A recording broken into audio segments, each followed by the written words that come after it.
What has procrastination cost you? If you could overcome procrastination, what would that do for you? I already know you have a problem with procrastination. Let's talk about the 7 strategies to overcome procrastination and take control of your life now. Strategy number 1. This tip is so basic and obvious, but I still have to share it because there's so much evidence stating that it helps you reduce procrastination. And here it is. Sit there quietly for 20 minutes and think about what you're going to do.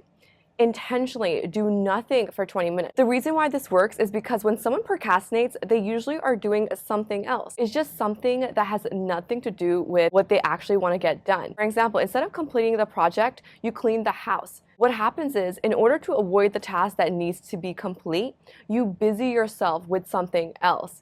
AKA create a distraction like cleaning the house, scroll on your phone, walk the dog, and then you get tired. You tell yourself you'll do it tomorrow when you have more energy. This method breaks the cycle for distractions and wasting time. I don't know what you're procrastinating on. If you're gonna just sit there for a minute or two and scroll on your phone, it's definitely not gonna work. But if you sit there with the intention of, I gotta try out this method because research says that if I sit here for 20 minutes, try to think about what I am going to do, it's gonna build momentum and it's gonna get me started enough that I will forget about the thoughts that were making me procrastinate, get into enough flow that I will keep working at my paper, and soon it'll be 30 minutes. An hour and more. Strategy number 2. You're procrastinating because you think you have all the time in the world, but you don't. This next one might sound a little bit harsh, but children are immature. They give in to their feelings. They say, oh, I don't feel like doing my homework, so I'm gonna do it later. That's why parents check on their children to make sure they completed their homework. You're not a child anymore. Stop giving into your feelings. This tip is on mindset. You have to switch your mindset from being a child into an adult. Mature adults take responsibility for their actions. If a project is due next Friday, adults will try to get it done ahead of time. They will plan for it. They will schedule it in. Adults know the consequences for procrastination. If they procrastinate, they're gonna have to pull an all-nighter. That's gonna affect their sleep cycle, their mood, their weekend plans, and more. And it's just not worth their time. If you talk to any successful person, they are disciplined and timely. If they say they're gonna do something or be somewhere and something is preventing them from doing it, they put their feelings aside and they just do it. If you benefit from this video so far, please do hit the like button down below. Strategy number 3, if you're trying to become someone new, someone better, but you keep hanging out with the same people, keep going to the same places, it's gonna be harder for you to change. Become aware of your environment, the direct and indirect influences on you. This environment can include places, even loved ones, or societal beliefs that could be holding you back. I remember I was trying to change my habit of procrastination in college. I had my plans all set, I was all ready to study or write my paper, and then a family member would come up to me and say, you're not going to study today. That would affect me so much that I would end up not doing it. It took me so much time to get over that. If only I had known this, that if you're in the beginning stages of changing yourself into a new person, a new identity of becoming maybe more a disciplined student, creating a new study habit, that identity is at such a fragile state in the beginning, it's easy for you to get triggered, upset, or go back into your old state of mind and just old habits of procrastinating. One of the best advice I've received from a coach was to move out. I have yet to do this, but the next best thing I have done is to move to a place in the house where people, things, environments are not influencing me as much as they did in the past. And if you're like me and cannot move out of your parents' house due to certain circumstances like culture, finances, or even family values, find alternative methods like moving to the basement, staying outside the home more, going to a library, cafes, especially when you're in that beginning stages of creating that new identity and habits. Even if you don't cut some of the people out or the places, that's totally fine. Maybe you distance yourself from these people from a certain amount of time where you build your identity strong enough that when you meet these people or go to these places, they don't even faze you anymore. In my personal journey with this,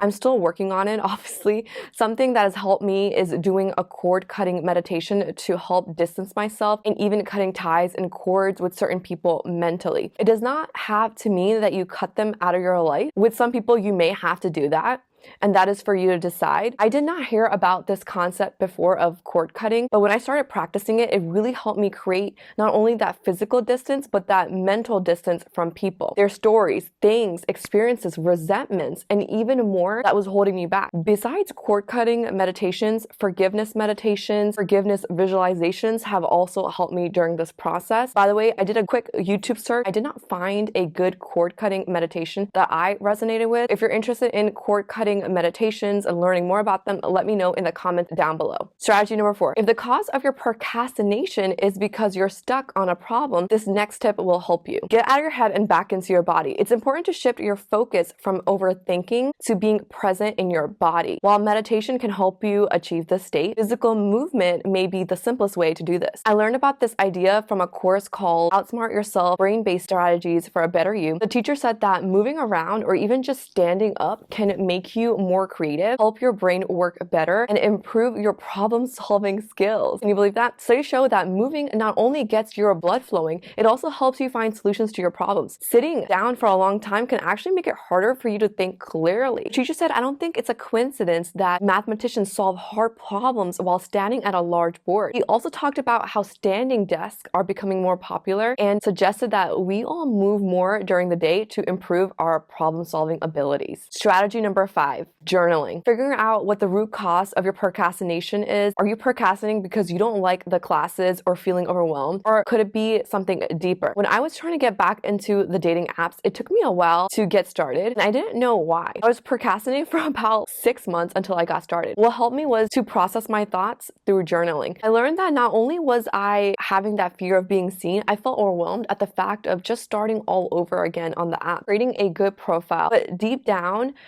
I felt like I wasn't good enough, and that's not true. I am good enough. And when I dug in deeper, I worked on my limiting beliefs, and I worked on building my profile, getting good photos. It took it like one step at a time, and soon enough, I had completed my profile and I was on the dating apps again. When I look back, I could have prevented this procrastination through journaling. Journaling has brought me awareness and clarity, and I'm so grateful for the lessons I've learned throughout this process because I am now easily able to recognize what's happening, journaling through them, and just get help if I need it. This brings me to the next topic I want to talk about, which is therapy and coaching. Let's get into it. Strategy number 6, therapy. Therapy versus coaching. You might want to use both, but it really depends on your personal needs and finances. Therapy is when someone has a mental health illness and needs to do traditional therapy. And a mode of traditional therapy is talk therapy that majority of us know about. Talk therapy is where a licensed professional guides you through your stages of life, and this could be grief, trauma, neglect, anxiety, panic attacks, your past, and more. With traditional therapy, it requires a diagnosis. Usually this diagnosis is given if an individual who has certain circumstances or experiences or situations that is preventing them from living their life or functioning as a person. Personally, I believe that everyone has something they can work on, and they can always benefit from traditional talk therapy. In different cultures, especially like in my Desi culture, I know that traditional talk therapy makes a person look like there's something wrong with them, but